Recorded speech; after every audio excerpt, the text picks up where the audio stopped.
In 2016, Earth detected a signal from an unknown region of space with no observable stars. The contents of this signal appeared to be a series of data packets and a decryption key. Once decrypted, the data contained a number of logged entries from 2 planets in a binary system. Using the translation matrix sent in the data packet, researchers have translated the entries into English. The following transmissions were declassified and given to us to present. Log entry: Vela 25, Vela Rotat 2613, Cycle 10 of the 5th Annual. Dear Irja, I'm not even sure how to respond to your latest transmission. I am conflicted at so many depths that I also need to take some time to reflect. To start with, ECAL has been the source of so many issues that we have had with the transmissions over all these rotats that it's hard to alter one's point of view on the matter after so much given evidence. I approached the council with what you have explained, and it was met with arguments from all sides. The debates lasted for 2 quarter annuals, and while I believe they have made their decisions, there are those that still squabble. Conversations on both sides of this included all of the good that has come from our collaboration with ECAL, including the new security, shared technology, and collaboration on projects. Opponents who are a bit stuck in the mud of the past brought up the cutting of ties you mentioned from so long ago, as well as the reckless behavior of ECAL when it came to exploration of Bradith, no accountability of their budget, and the accusation and imprisonment of yourself. Their harsh and impulsive decisions are what led the Council's desire to limit communication. With the new knowledge that you actually committed the crimes that they accused you of, it's brought even more arguments to the case, and my voice was beginning to be drowned out. It wasn't until I started to run comparisons on Vela that they started to listen. I know this may be tough to churn, but I had to start comparing ECAL to Chonar. Over all of the rotats, it felt as if Chonar had their own agenda, with their own various attacks and general mistrust of the people of Senoth. Over time, Chonar grew and learned from the rest of Vela to be more involved. They have learned to trade information and grow as a people to better incorporate with life here on Vela. I made the case that if they could change, so could ECAL. The Council decided to move ahead with communications with ECAL, but they insisted that all transmissions with them be out in the open, without encryption to maintain transparency. We can still use our protocols with Verkstad and any personal communications. Then the Council turned its attention to me, and my request of the Council to allow me to send that message to Jaimavina to defend you. Now that we know the validity of the accusations, they are just a bit upset with me. Many of them still believe what I did was the right move, and there was enough concern that they are adding an extra layer of fact-checking and monitoring to all communications. They are allowing personal communications, but anything brought up within the Council will have some extra vetting. Thankfully, I get to keep my job, but I will have eyes on me going forward. This is my life in politics, a rock in the waves. I guess I have been picking up some of your habits for stirring up trouble. Politics aside, the satellite has been launched. Late last rotat, we made it into the schedule, and we placed the recovered and refurbished satellite into a high Velan orbit. As we had hoped, it began to communicate with the lander here in the labs. Initially, though, the outbound signals that we were expecting didn't happen. After many diagnostics, it was discovered that the transceiver for those signals was receiving the incorrect power levels from the solar arrays. Thankfully, we didn't plug in the wrong cable. Instead, it looks as if it was merely underpowered. A team has been sent up to perform maintenance on it, and they are working as we speak.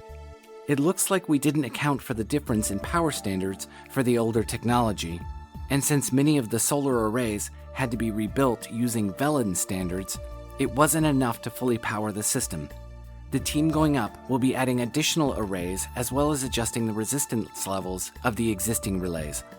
In case you haven't noticed yet, I have attached an image to this transmission. The new encryption protocols are working great, and we have already sent a steady stream of data to Werkstatt.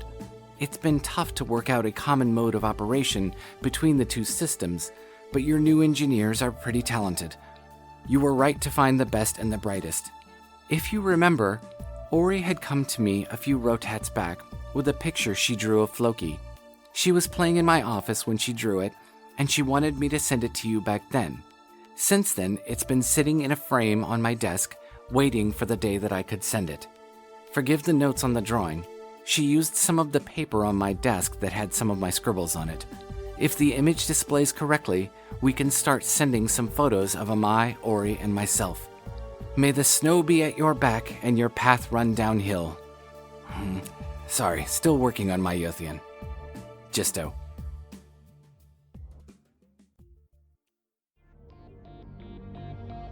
Log entry, Jaimavina 25, 2293, 93rd year in the Age of Ascendance. Hey Jisto. I'm really sorry to put you through all that with the council. Thank you for standing up for me and for Jaimavina. I'm starting to feel like I have to apologize to you every few decades for something my planet or I have done. Debating policy, pointing out arguments, making agreements with another world. Your father would be very proud of you that you are truly a diplomat now. Congratulations on the launch. It's somehow comforting to know that you guys are making as many miscalculations with ancient technology as we do. I would hate to have been one of the engineers responsible for the satellite launch when they found out they'd made a mistake. If they didn't feel like they were drowning, I bet they wish they had when the hangovers I'm sure they had hit the next day. Also, I don't know if I should thank you for working with the radio lab teams or not. I get endless project updates, and one of them always finds a way to get on my calendar to give me updates on very important projects. I shouldn't complain. I remember how important I thought it was to impress my managers. I often forget the manager these days is me. Progress on Randir is going better than expected. The exploration teams have managed to rig a temporary generator to power the auxiliary lighting and air recyclers. I'm attaching some photos from inside the station for you. I may have thrown one of me, Lars, and the twins, and Floki, just because. This is pretty cool, by the way. Anyway, ECAL is now using our device that keeps the solar array clean on Bradith, so the researchers can spend their time doing actual work rather than chores. We are also planning to start moon-to-moon flights in the near future. Ground-based launches can only carry enough fuel from one station at a time. The ability to move between moons should help distribute supplies and help in emergencies. Do you hear that, Jisto? The apartment flat is full of the lovely sound of silence. There is no screaming, no door slamming, no calling for me to break up yet another dispute between the twins. The twins are away at school. Floki and I are by the fireplace, enjoying a lovely bottle of Proxia that Lars picked up on the way home. He is currently in the kitchen, making dinner that won't have to be negotiated. I do miss them. I think I cried more than they did when we dropped them off at school. But I have to admit, I am not secretly enjoying the silence. I can even hear Lars humming in the kitchen. Helgi started at the academy this year. Honestly, if he could have started a year earlier, I believe he would have. That kid couldn't wait to chase his dream of walking on Bradith. Frida is another story. On the evening before the entrance exam, she sat us both down and told us that she did not want to go to the academy. We knew something was up that evening because she and Helgi were being very conspiratorial. That's not unusual for them, but we could tell there was something afoot. She had this entire speech prepared. She had decided that if she took the exam and got in, she would always wonder if she was going because we wanted her to go, or if she really wanted to go. But if she never took the exam, she would not know, and know it was her choice. I think she expected both of us to be upset. We weren't. Actually, I feel pretty bad that I put that much pressure on her to do something she obviously didn't want to do. When she told us that she had planned to take the entrance exams to the Art Institute of Braga, she was braced for an avalanche. Again, we surprised her with support and love. We asked her where she got this idea that we would be angry, and she finally confessed that Lars' mother may have mentioned it. Sweet wishes on that woman for trying to protect that child. Frida has always been the more creative one of the two. She's always performing, singing, and drawing. Lars is a designer, so she definitely gets that from him.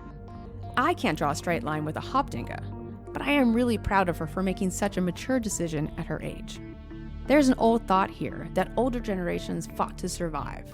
The next generations farm the lands, and the new generations make the world beautiful.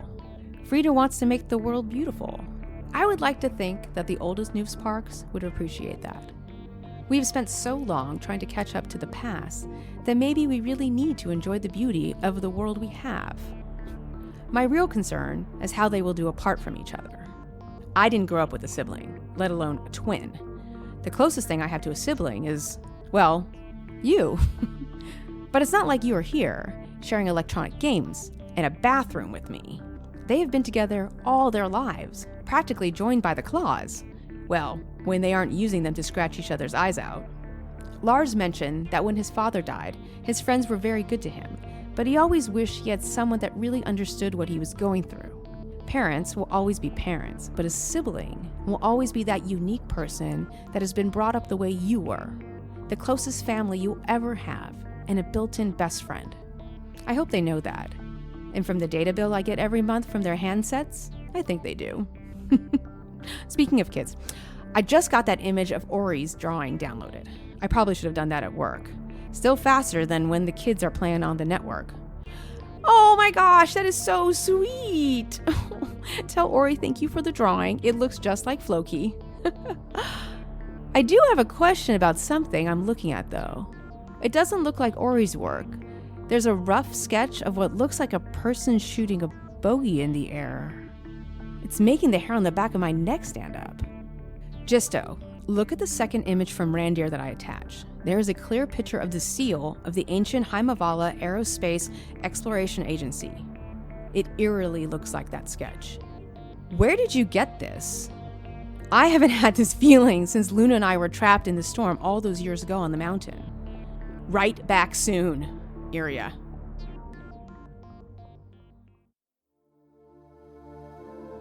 Log entry: Vela 26, Vela Rotat 2615, Cycle 15 of the 3rd Annual.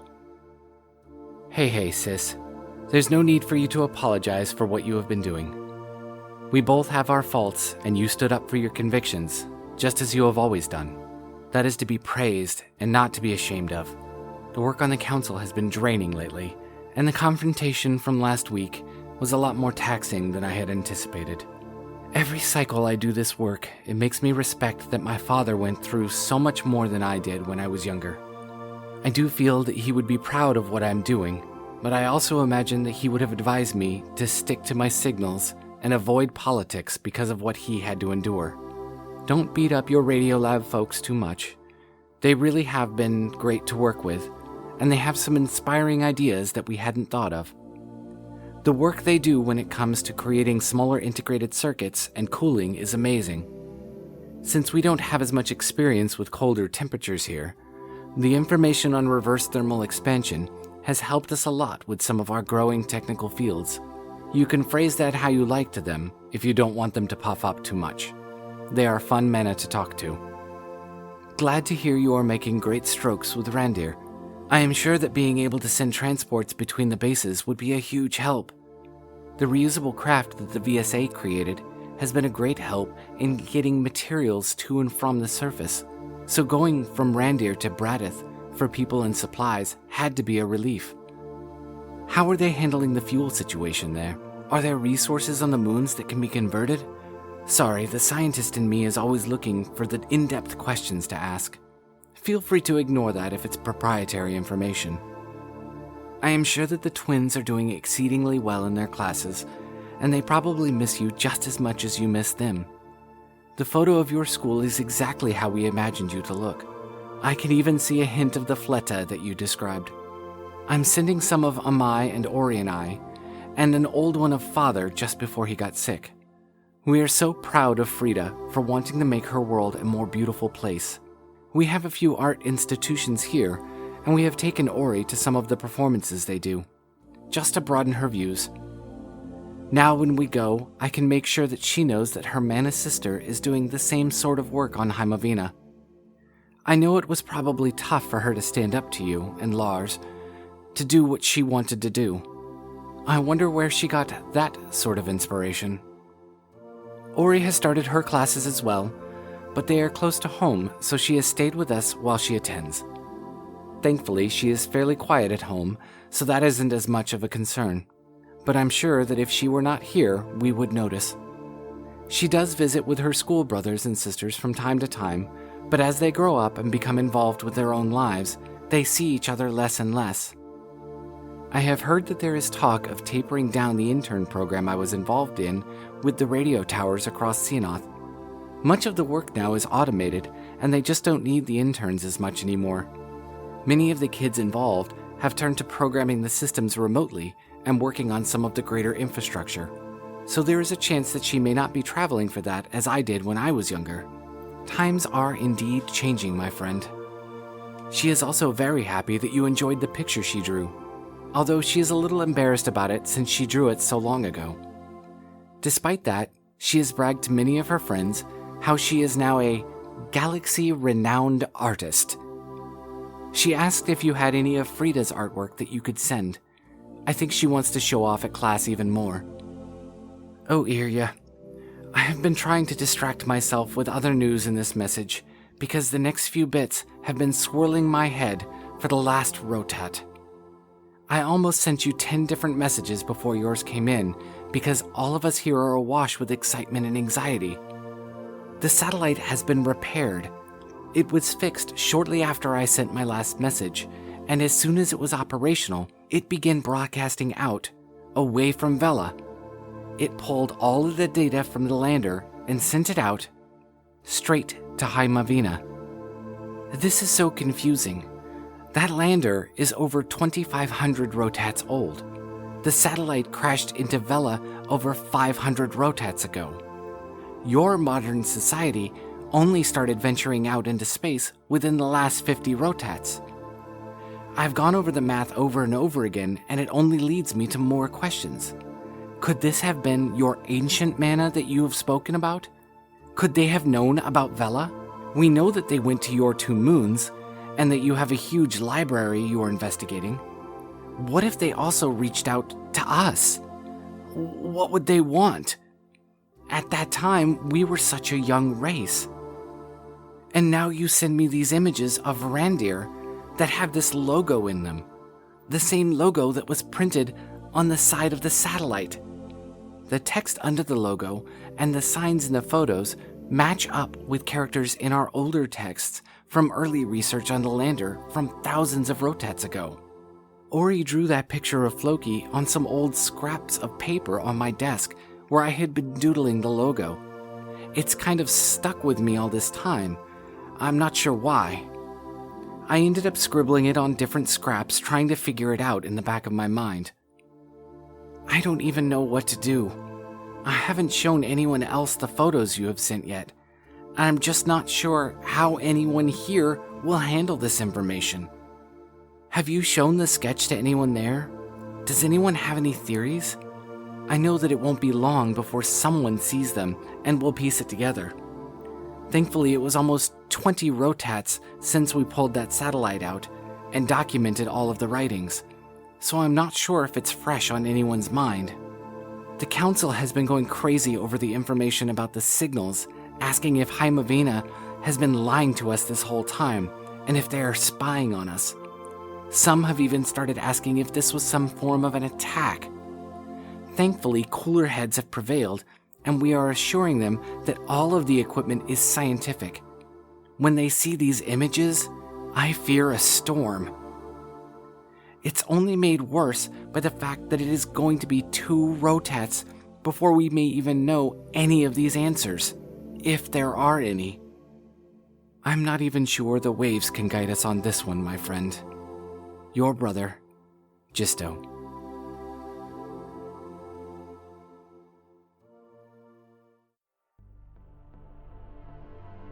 Log entry, Jaimavina 26, 2295, 95th year in the Age of Ascendance. Hey Jisto. First off, you Velan are a very handsome race. It is really incredible to see you after all these years. Your expressions, the colors of your world, and your scales are so vibrant. Your father is exactly how I imagined him. Working. You and Amai are just as adorable as can be. And Ori, she is just so beautiful. I agree, she is the most beautiful little girl in your world. Those cheeks, I want to kiss them. Too cute. So as soon as I sent my last message 2 years ago, I called Carl and the rest of the executives, and we all headed back to the office. Poor Lars had made this incredible dinner for us, but when he saw the doodle, he said, "I'll pack this up, go." At the office, we went through everything we had learned from our years of interactions with Vila. We tried to figure out where you might have seen this image. I won't go into all the crazy theories, but while our chief operations officer was speculating wildly, I finally remembered that you said there were markings on the satellite of a person throwing a spear or a lance with a half moon behind it. I started to draw it out myself, and then I realized it looked like a person shooting a bogey into the air. I relayed on what you said from your message, and I drew it out for everyone, and we all sat there in silence, until Carl started to laugh, and then he said, "You know what this means?" We all just stared at him, and then he said, "I was right all along." Carl has this theory, which he delights in boring people with, that the ancient Mana were starfaring. He's probably the smartest of all of us, with the exception of Terelu, but smart, eccentric, and rich doesn't always mean right. I think he went for the Randir contract because he was convinced that there was some secret Mana technology that he could monopolize. Anyway, we all basked in the knowledge that we had it first. Your doodle gave us the biggest discovery since the computer greenhouse, maybe in all of modern history on Jaimavina. We all just sat there and looked at each other. Carl looked like a hungry ice lion, and then he said, "Somebody get me Director Sandstrom." The director of EC, Jens Sandstrom, was soon on our video conference screen, looking annoyed that he had been summoned at such a late hour. I don't think he even got a chance to speak. Phone calls with Carl go one of two ways. He's either politely asking you for something he's excited for, or he's manically trying to explain to you why he needs it now. He's never rude, but when he starts to spin like this, even I get lost. And I have twins. Most of the reason why I have this job is because I speak Carl. But this was a different Carl. He was confident and almost youthful. He spelled out his old theory as fact to the director, who looked as dazed as anyone I've ever seen. This isn't surprising. I know Director Sandstrom from my hearings, and he's a Fati. He called me a traitor to my face. But the director just sighed and asked for proof. And then Carl said, "Jens, we got this from Jisto. Look familiar? It was on the satellite they found on Vila." The director looked stunned. He looked at me, then back at Carl. Then he covered his mouth with his hand and sat back in his chair. Of course, that was 2 years ago. Jisto, the last 2 years have been an ice storm of cooperation between Werkstatt, EC, and ECAL. We now have ECAL employees supporting us at Randir, and we've been contracted to assist with the data recovery effort at the ancient university. The news hasn't become public because I think Carl wanted to wait to hear from you. We all have agreed that you were the one to discover the connection, and we wanted to honor that. If you hadn't told me what you saw in the satellite and sent your doodle, we would have never known. Maybe we should thank Ori, too. Those in the Samcoma who have been briefed on the discovery are so excited to learn that the ancients were sending crafts to other planets. We're going to be releasing the information to the public this week. Although, it's the Footbolta playoffs, so it may be drowned out. But we will see. I think with Mana already on 2 moons, news like this may just be business as usual. I remember when I was the twins' age, discoveries like this would be breaking news. But now we barely make the broadsheets. Now, we need to talk about the signal. It's heading back to Jaimavina? I would love to tell you that we received it, but I checked with the folks in the radio lab, who were very excited about the news, but said that we haven't picked up anything new. I also asked EC and ECAL, and they haven't received anything either. Our fear is that it's broadcasting to something that's dead, hasn't been discovered yet, or worst case, we accidentally damaged it already. You know our wake there. The ancient Mana were way more advanced than any of us could fully understand. Personally, I have no idea why they would send a lander and a satellite all the way out to Vela. But maybe that was the next step, a planet. It makes sense. The wind in the line says that ECAL wants to work towards landing on Vicini. So of course, it would be the natural progression to explore different worlds. I'm happy to hear that some in the council were level-headed enough to know that we, the modern Mana, had nothing to do with this. But honestly, can you blame them for thinking any differently? We haven't always enjoyed open sales in this planetary cooperation. I'm certain if we discovered something similar from Vila, the Samcoma would be in chaos. Or watching the playoffs. It's really a toss-up nowadays. I can't believe Carl was right. Oh. Talk soon, Irja. Log entry, Vela 27. Vela Rotat 2617. Cycle 12 of the 4th annual. Irja, I don't have much time. A storm is coming. Things have shifted, and there is so much going on. I can't send much. The news reports here have gone idly. Don't reply until you know for sure. Be careful who you listen to, and... Telak, they're coming. Stay true to your mana nature. PW. Log entry, Vela 27A. Vela Rotat 2617. Cycle 14 of the 4th annual. Hey to you, Irja. Thank you for your kind words about the photographs we sent. I did my best to select images that really depicted life here on Vela. I hope that it will convey how lovely it is here and how everything is going so well. We were glad to hear that Verkstad is working with your wisest at the Samcoma and that you have even brought in Ekal. I am sure that they will have the best working on helping us to decipher this mystery. You know that I have always respected them and their work. We hope to share the information we have about the satellite and its signals with the scientists there as much as we can to help both of our people. Is there any more that you can tell me about Randir? Have you uncovered anything else about the systems in place? It would appear that the signals coming from the satellite are more directed at the moons, and we are all very curious if you happen to find anything there. We are especially curious about the transmitters and receivers there. Did your astronauts ever find the library they were looking for? Would it have any information that would be helpful to Vela? How are things at Verkstad? I am sure that everyone there must be as excited as we are here. I hope that this hasn't made your job there too difficult. I can only imagine that it's like racing a segbat through choppy water. You never know if the next swell would be clear. I bet you're always concerned about a patch of ice or something else that could steer you off course. Ori is growing up very well, and she speaks very highly of you and your family to her classmates. She said that when she grows up, she would like to get into communications, just like her father's friend Irja. She has quite the talent for it, so naturally, we are encouraging it. Amai has even talked me into getting her a transmitter of her own, like mine, so that she can practice. Seeing her working with it reminds me of myself when I was younger and sending you those messages so many rotats ago. It's strange to see her use it now when our technology has changed so much that she doesn't even need it. All of our messages now go over the central system and are tied to the VSA's main transmitters. We hope to hear back with anything that you may have uncovered in your investigations of the moon bases. Your friend, Jisto. Log entry, Jaimavina 27. 2297, 97th year in the Age of Ascendance. Hey, Jisto. Well, the news about the satellite and the signal went public. As expected, it was drowned out by the playoffs, then the Mira Light Festival started, and then the St. Linnea holiday.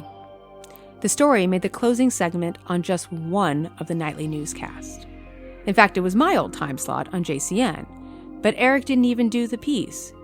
They passed it to the newest correspondent, who probably isn't much older than Frida. She kept calling me Madame Newspark. People call my grandmother Madame Newspark.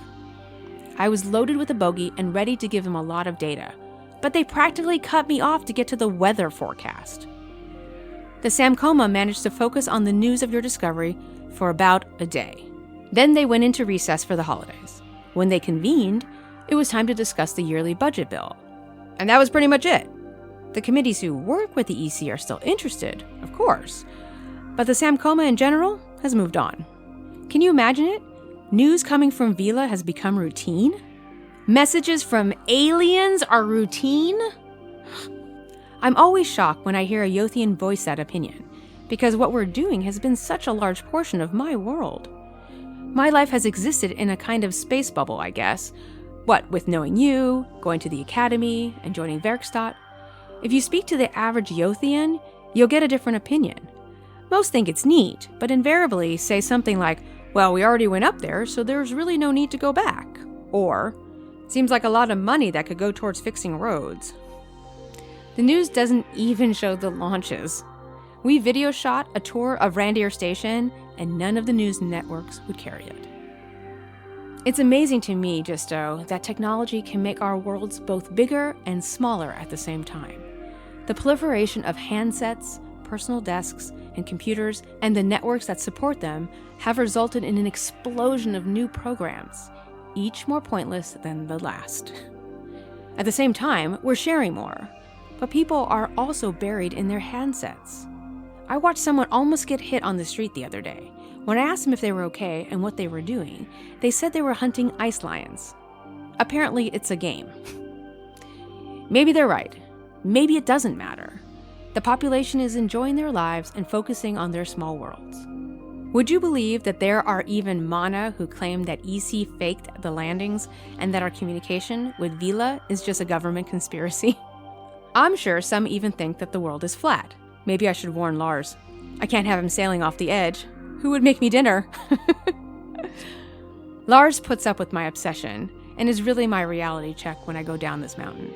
He likes the concept of space travel, but if we had never went there, he wouldn't have noticed.